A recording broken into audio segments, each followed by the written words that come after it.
Congress party के चरणों में लालू प्रसाद ने अपना कभी पगड़ी नहीं डाला। सत्ता प्राप्ति के लिए, मुख्यमंत्री का पद हासिल करने के लिए राहुल गांधी के ड्राइवरी कर रहा है तेजस्वी यादव। राहुल गांधी जी, आपको तो तेजस्वी यादव कह रहे हैं कि प्रधानमंत्री बन जाएंगे। ये तेजस्वी यादव चमचागिरी में लगे हैं। राहुल जी का टाइटैनिक जो जहाज था जिस तरह से डूब गया, उसी तरह से राष्ट्रीय जनता दल का जहाज डूबने वाला है। कौन नहीं हो सकता। पनोरमा ग्रुप, जो सोचता है वो करता है। नमस्कार, आप देख रहे हैं न्यूज हाट। मैं हूं आपके साथ रितेश शर्मा। भाजपा के वरिष्ठ नेता एवं पूर्व केंद्रीय मंत्री रामकृपाल यादव बुधवार को आरा पहुंचे। इस दौरान उन्होंने पत्रकारों से बात की है। उन्होंने कांग्रेस और राजद पर तंज कसा है। आरा परिसदन में पूर्व केंद्रीय मंत्री रामकृपाल यादव ने प्रेस कॉन्फ्रेंस कर कहा है कि प्रधानमंत्री नरेंद्र मोदी और मुख्यमंत्री नीतीश कुमार देश और बिहार को 2047 तक विकसित बनाने के लिए संकल्पित हैं। आगामी बिहार विधानसभा चुनाव में मुख्यमंत्री नीतीश कुमार के नेतृत्व में एनडीए 200 से अधिक सीटों पर जीत दर्ज करेगी। साथ ही कहा है कि बिहार में वोटर अधिकार यात्रा के आड़ में परिवार और घुसपैठियों को अधिकार दिलाने के लिए यात्रा चल रही है। जब जनता ने राहुल जी और तेजस्वी जी को नेता प्रतिपक्ष के पद पर स्थायी रूप से नियुक्त कर दिया है, तो इसमें चुनाव आयोग का क्या दोष है। पप्पू यादव के द्वारा राहुल गांधी और तेजस्वी यादव को जननायक बताए जाने पर रामकृपाल यादव भड़क गए और कहने लगे कि असली जननायक तो कर्पूरी ठाकुर थे और जयप्रकाश नारायण थे, इन्हें जननायक नहीं कहा जाना चाहिए। तो पप्पू मंडली से जनता पूछ रही है, क्या मृतकों के नाम वोटर लिस्ट से नहीं हटने चाहिए? जिनका नाम कई जगहों पर है, क्या उनका नाम सिर्फ एक ही जगह नहीं होना चाहिए? जो बिहार छोड़कर दूसरे राज्यों के वोटर हो गए, क्या उनका नाम बिहार के वोटर लिस्ट में भी रहना चाहिए? क्या घुसपैठियों के नाम वोटर लिस्ट में होनी चाहिए? लेकिन ये लोग जवाब नहीं दे रहे हैं, बल्कि थेथ्रोलॉजी कर रहे हैं। ये राहुल गांधी बहुत परेशानी हालत से गुजर रहे हैं। आपने देखा होगा, ट्रंप ने भारत इकोनॉमिक को कहा कि डेड इकोनॉमी, जबकि मोदी जी ने अपने प्रयासों से, अपने नीतियों से, सब लोगों के सहयोग लेकर के हमारी अर्थव्यवस्था लगातार मजबूत हो रही है। हम लगातार आगे बढ़ रहे हैं और इसीलिए मोदी जी ने कहा कि हम 2047 तक दुनिया के नंबर 1 के स्थान पर पहुंचेंगे। हमारी इकोनॉमी भी 10 से 5 हुए, 5 से 3 होने वाले हैं हमारा जो स्थान है, और उस इकोनॉमी इतना डेवलप कर रहा है और राहुल गांधी को डेड इकोनॉमी नज़र आता है। ये कितने भारत के हित ऐसी हैं, आप समझिए। एक बड़ी बात मैं कह रहा हूँ, लालू प्रसाद जी के साथ मैं लगातार कई वर्षों तक रहा हूँ, काम करने का मौका मिला है। पहले तो कांग्रेस के खिलाफ ही लड़ते थे, ये वो संघर्ष करके कांग्रेस के खिलाफ लड़ करके सत्ता प्राप्ति किया। मजबूरी बस लालू जी को भी कांग्रेस पार्टी से हाथ मिलाना पड़ा।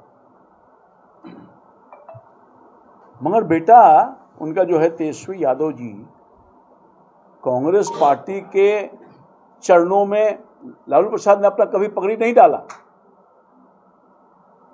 मगर आज क्या हालात है? सत्ता प्राप्ति के लिए, मुख्यमंत्री का पद हासिल करने के लिए राहुल गांधी के ड्राइवरी कर रहा है तेजस्वी यादव। ड्राइविंग सीट पर काम इतना गिरा सकता है। आपने देखा होगा, आपने जैसे पत्रकारों ने पूछा कि राहुल गांधी जी, आपको तो तेजस्वी यादव कह रहे हैं कि प्रधानमंत्री बन जाएंगे। जब उनसे राहुल गांधी से पूछा गया क्या ये मुख्यमंत्री इनको बनाएंगे, किस तरह का जवाब आया, आप उसके साक्षी हैं, दुनिया ने देखा। ये हैं राहुल गांधी जी और ये हैं उनके पुत्र, लालू जी के पुत्र, जो बिल्कुल किसी भी स्तर पर जाने को तैयार हैं। पगड़ी ही नहीं डाले, अब तो ड्राइवरी का काम कर रहे हैं। ये है इतना चमचागिरी कि कांग्रेसी में नहीं करता होगा राहुल गांधी का। जिस तरह से चमचागिरी, मक्खन पॉलिश लगाने का काम कर रहे हैं तेजस्वी यादव जी, उनके पार्टी का कोई चमचा भी, पहले तो सुनने में आता था कि कांग्रेस पार्टी तो जो हाई कमान इंदिरा जी हुआ करती थी, स्वर्गीय, उनके प्रति आदर है, उनका लोग चप्पल उठाते थे। तो उससे भी कहीं ज़्यादा ये तेजस्वी यादव चमचागिरी में लगे हैं राहुल जी का। मैं समझता हूँ कि निश्चित तौर पर राजद, राष्ट्रीय जनता दल का हाल उसी तरह से होने वाला है।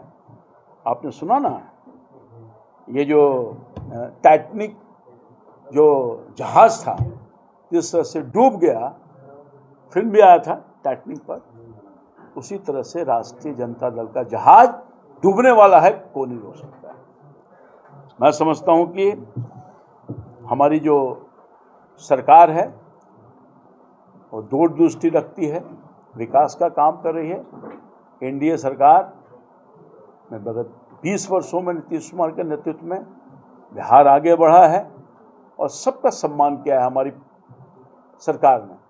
हम कोई भी भेद नहीं किए हैं, कोई बड़ा हो, छोटा हो, अगड़ा हो, पिछड़ा हो, दलित हो, शोषित हो, अति पिछड़ा हो, सारे उन लोगों को हमारी सरकार ने इज्जत दिया, सम्मान दिया, रोजी दिया, रोजगार दिया, विकास दिया, बिजली दिया, पानी दिया, हर स्तर पर काम करने का काम किया है। मगर मैं समझता हूँ कि ये जो वोट अधिकार यात्रा के नाम पर इनके पास कोई इश्यू नहीं है।